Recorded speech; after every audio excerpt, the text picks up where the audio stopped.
Have you ever noticed how the moment you start working on yourself, truly, deeply, the world around you starts to rearrange itself? It's almost eerie. You set new boundaries and suddenly some people fall away. You start affirming your worth and new opportunities appear. You begin to soften into trust and somehow things start flowing to you without force. It's like reality has eyes, like it's watching you become and adjusting itself to keep up. That's not your imagination, that's energy. Because manifestation isn't just about scripting or visualizing, it's about your self-concept, who you are being. And when you level up your identity, when you start living as the woman who already has, the world feels that shift and can't help but respond. Some people will lean in closer, some will drift, some will start to resent your glow because it shows them where they've stayed dim. But none of that is your responsibility.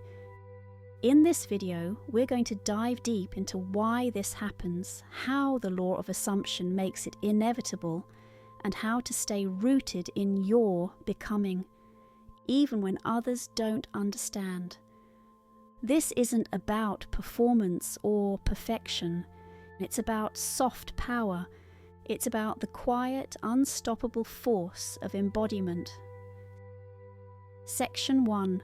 What it really means to level up.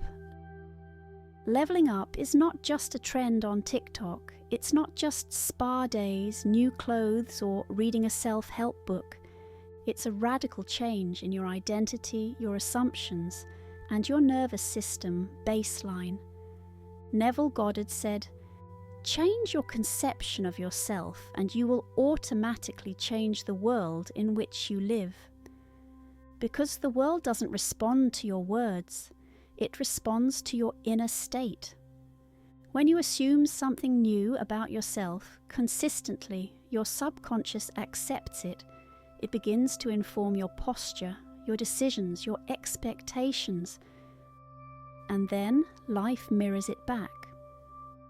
Imagine a woman who deeply believes, "I am loved, I am chosen, I am always supported." She's not frantic when someone pulls back.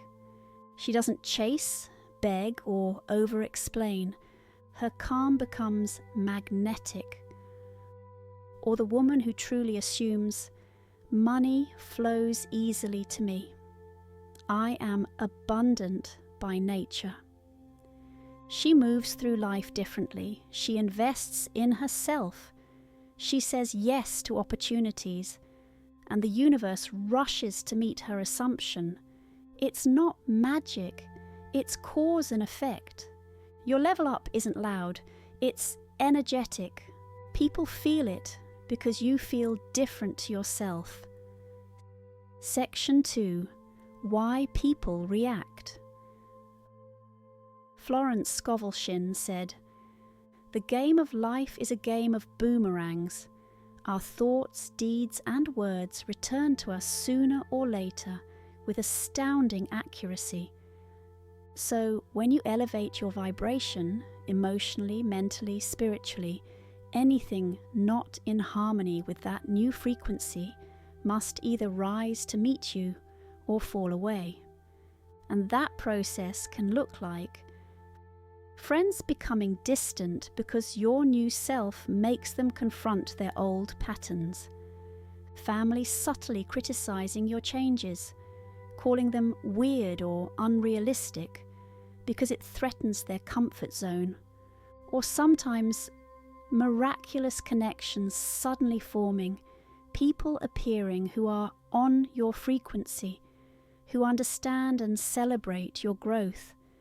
It's simply resonance. Think of it like music. When you start vibrating at a new pitch, instruments that can't tune to you either adapt or drop out of the orchestra. That's why some people get uncomfortable. Your glow reveals their shadows. Your standards highlight their compromises. But here's what Abraham Hicks teaches. The better you feel, the more you allow, and those not vibrationally aligned will either change to meet you, or they will vibrate right out of your experience, not because you pushed them out, but because you rose beyond the energetic agreements that once kept you connected. And that is not a loss. It's clarity. Section 3, Embodying the New Version of You. So how do you truly become this next level you, so powerfully that people can't help but feel it? It starts with your assumptions, and it deepens through your embodiment. Neville said, "To be transformed, the whole basis of your thoughts must change." So let's make it practical. Every morning ask yourself, how would the woman who already has my desires think, move, speak, trust? And live that answer in small, simple ways. She wouldn't rush through her morning. She'd savor her coffee, trusting there's always enough time. She wouldn't stalk someone's social media for crumbs of attention. She'd lean back, knowing love seeks her naturally. She wouldn't panic over an unexpected bill. She'd pay it with gratitude, affirming, "There's always more where that came from." Handling doubt with gentle firmness, when fear creeps in, and it will, return to Abraham Hicks. Things are always working out for me, not as a desperate chant, but as a calm knowing. Let it soothe your body, drop your shoulders, slow your breath, move like her, breathe like her, decide like her. This is where quantum shifts happen, because the 3D reality is slower than your energetic reality. When you hold your new identity long enough, the world has to catch up.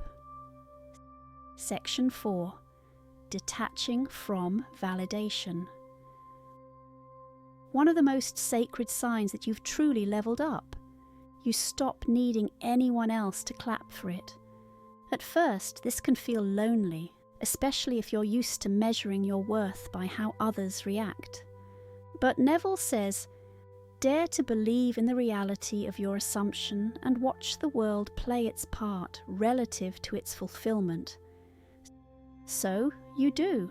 You dare to keep assuming you're loved, wealthy, magnetic, even if no one affirms it yet. You trust that your reality is forming behind the scenes, through invisible hands. Because here's the paradox. The moment you stop needing validation, the moment you stop posting for external applause or seeking approval from old circles, that's when your manifestation truly accelerates, because your energy is no longer diluted by doubt or external searching. It's pure, it's potent. Florence said, "Faith is expectancy. You do not question when you plant a seed whether it will grow. You simply wait." And so, you simply wait with calm certainty, letting life recalibrate, letting old connections fade, letting new ones form naturally. Section 5. The quiet power of consistency. Here's what most people misunderstand about leveling up. It's not a one-time decision. It's a daily devotion. It's in the quiet moments when you could slip back into chasing, proving, lowering your standards, and you choose not to. When you get ghosted and you don't spiral, you simply say, of course, the universe is making space for what's aligned. When you see your bank account lower than usual, but you affirm, I am still abundant, this is temporary. When someone judges your growth and you bless them, because you know you're no longer on the same timeline, Florence said, "Man must prepare for the thing he has asked for when there isn't the slightest sign of it in sight." So journal like her, dress like her, walk like her, speak like her. You're not faking it, you're formulating it. And over time, this becomes your new baseline. Your nervous system stabilizes at a higher level. Old triggers lose their grip. You find yourself naturally embodying the self you once had to consciously conjure. So yes, they can feel when you level up, but more importantly, you can feel it. It's in the ease with which you set boundaries, the softness in your eyes because you're no longer hunting for validation, the way your heart stays open, even in uncertainty. You are no longer trying to manifest. You are living as the woman who already has.